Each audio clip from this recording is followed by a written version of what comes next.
Hi there. So recently, I've been in the mood to shoot a video. So I put a poll up on Twitter asking for some guidance on what my next video should be. The options I listed were a mental health discussion, a poetry reading, and then semi-facetiously, I put on the option of having me sing Tom Bombadil songs. So, of course, that third option won. Because, of course, it did. I really should have seen that coming. And let's be clear, I'm very happy to talk about Tom Bombadil. I am happy to sing Tom Bombadil songs. Even if some people who live in my house may occasionally tease me about it. But yeah, let's do it. Let's talk about Tom Bombadil. I deeply love Tom Bombadil and have since I was 10. When I first read the Lord of the Rings series. And for a while there, I read it every year. That probably doesn't shock anybody. And I get it. The Lord of the Rings fans that don't like Tom and don't feel like he belongs in the story. He does seem a bit like a character from a children's book that just showed up in this tense, epic fantasy that's mostly for adults. But I think that childlike element of him is just integral to his character, and who and what he is sort of an elemental force of nature. And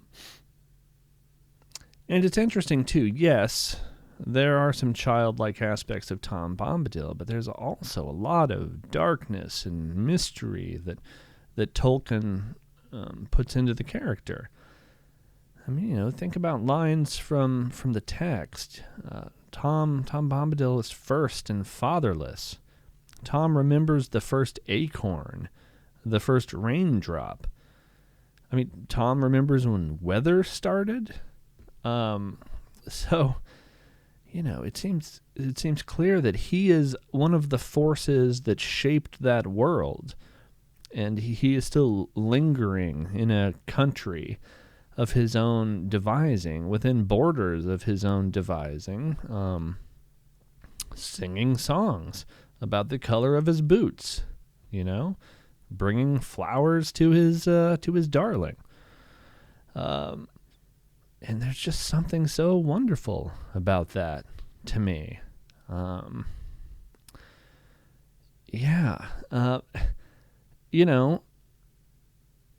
not going to do the mental health one, but hey, let's talk about setting your own boundaries. Tom Bombadil does that. Tom knows what he needs. Tom knows how to engage in self-care and not take himself too seriously, right? And it's interesting, people have asked Tolkien about the character over the years, which makes sense. He's a little bit inscrutable.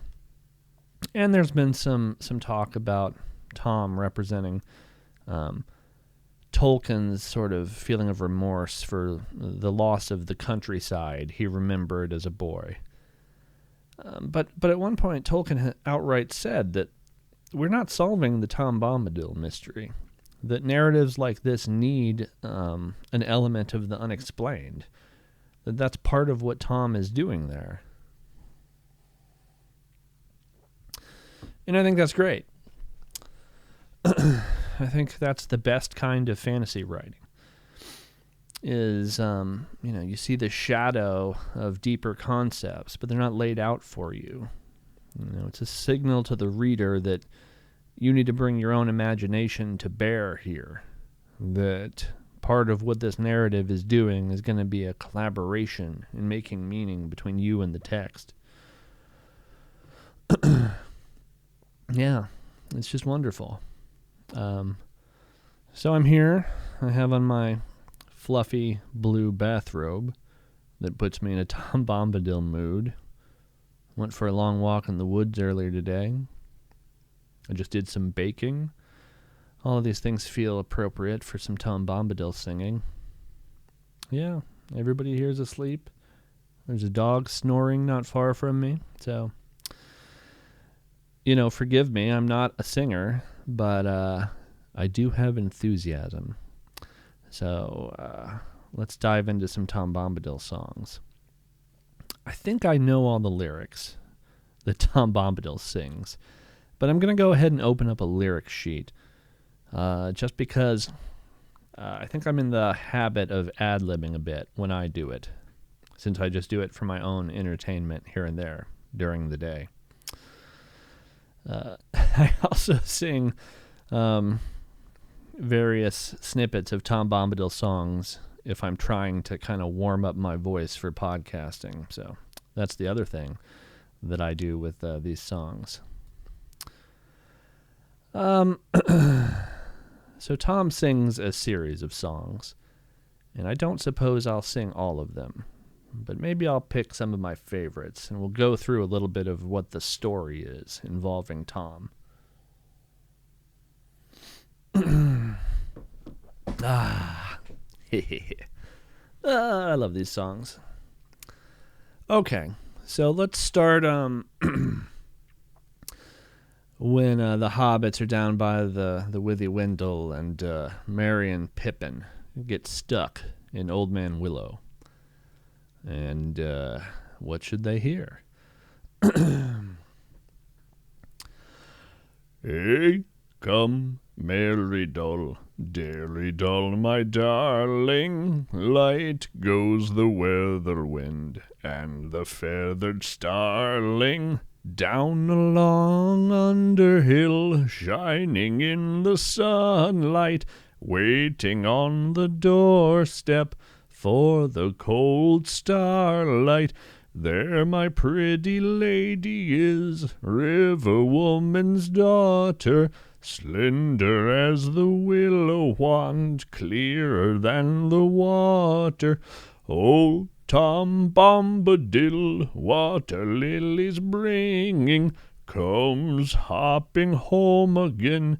Can you hear him singing? Hey, come, Merry Doll, dearie doll and merry, oh.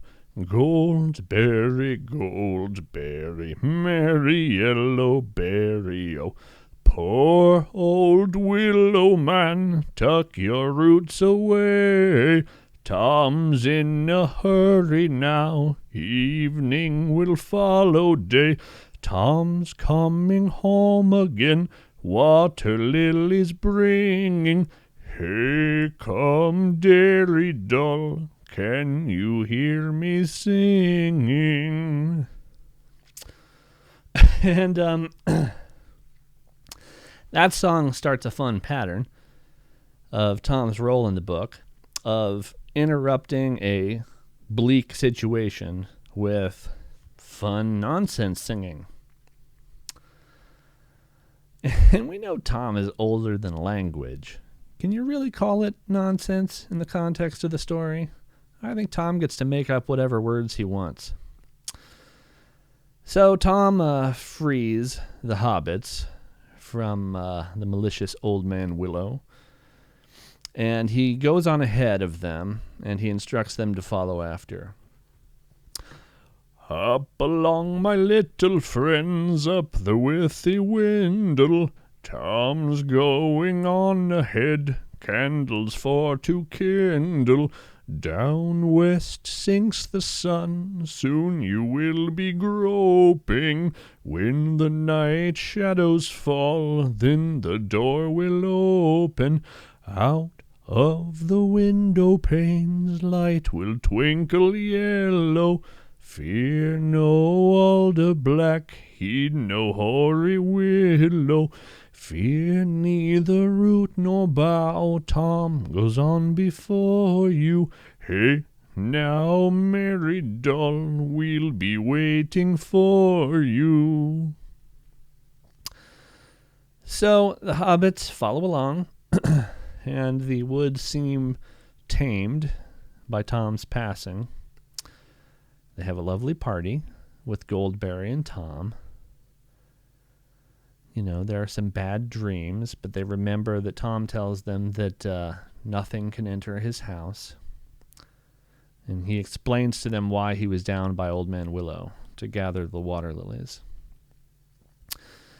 And before they leave him, Tom teaches them a song about how to call him while they're in his country if they need help. And that is, "Oh, Tom Bombadil, Tom Bombadillo, by water, wood, and hill, by the reed and willow, by fire, sun, and moon, hearken now and hear us. Come, Tom Bombadil, for our need is near us." And of course, they do end up needing his help when they are trapped by the Barrow Wight. And here again, another very bleak, very grim scene in the book that is interrupted by a being so cheerful that it almost seems like his cheerfulness is what banishes the darkness. It's almost like a meta element where it's like, okay, well, this guy, if he's here, things can't be too bad.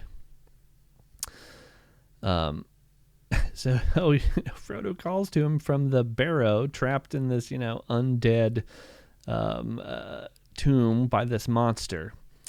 And, they call Tom and they hear, "Old Tom Bombadil is a merry fellow, bright blue his jacket is, and his boots are yellow. None have ever caught him yet, for Tom, he is the master.